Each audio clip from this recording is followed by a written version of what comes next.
ძლიერი საქართველოს ლელო ქართული ოცნების ხელისუფლებას ნავთობის ექსპორტთან დაკავშირებულ მაქინაციებში ადანაშაულებს პარტიის ერთ-ერთმა ლიდერმა თაზო დათუნაშვილმა სპეციალურ ბრიფინგზე განაცხადა, რომ ნავთობის წინა წლის ექსპორტის მთლიანი მოცულობა ფაქტობრივად 80 მილიონი დოლარი იყო, ხოლო წელს მხოლოდ იანვარში 56 მილიონი დოლარის ნავთობია ქვეყნიდან გატანილი. დათუნაშვილის თქმით, ეს ფაქტი, რომელიც ცალსახად არის მაქინაცია, კიდევ უფრო ზრდის რისკებს, რომ ყულევის სპორტი და მთლიანად ქვეყანა ევროკავშირის სანქციების მეოცე პაკეტში მოხვეს და ტრამპის ადმინისტრაციის მხრიდან ცუდი ყურადღება მიიპყროს. განმარტებით მხოლოდ ორი სცენარია, რომლის მიხედვითაც საქართველოსთან შეიძლება მსგავსი მოცულობის ნავთობი გასულიყო. და ერთ-ერთის მიხედვით საქართველოში შემოდის რუსული ნედლი ნავთობი, ყულევის ქარხანაში გადამუშავდება და ასე გადის ექსპორტზე.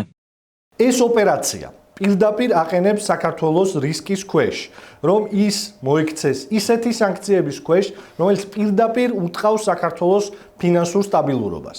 აი იმ ქვეყანას, რომელშიც დღეს კვერცხის ფაზზე მთელი პარლამენტი არის დარაზმული, ამ ქვეყნის მთელი ფინანსური ინსტიტუციები და ფინანსური სტაბილურობა შეიძლება ჩამოიქცეს იმ სანქციების გამო, რომელიც არის გათვალისწინებული ასეთი მაქინაციებისთვის.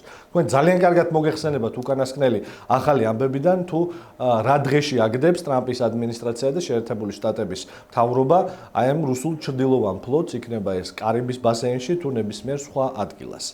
მოვითხოვთ, რომ გასაჯაროდეს აბსოლუტურად ყველა დეტალი ამ ნავთობის წარმომავლობასთან, ნავთობპროდუქტის წარმომავლობასთან და გასაჯაროდეს ყველა ის დოკუმენტაცია, რომელიც ადასტურებს, რომ აი ეს წინ რაც ჩამოთვალე ეჭვები გაქარწყლებული იქნეს. წინააღმდეგ შემთხვევაში, თუ ეს დოკუმენტაცია არ იქნება გასაჯაროებული, ეს პირდაპირ ადასტურებს, რომ აქ გვაქვს მორიგ მეკობრეობასთან საქმე, ოღონდ საშიშროება და მასშტაბი უკვე აი ამ ქართული მეკობრეობის აბსოლუტურად სხვა ხარისხში არის აყვანილი. საქართველოს ფაქტობრივად ეხმარება რუსეთის ჩრდილოვან ფლოტს, რომ გვერდეაუაროს სანქციებს და სანქცირებული ნავთობპროდუქტები საქართველოს გავლით გაიტანოს მსოფლიოს სხვადასხვა ქვეყნებში.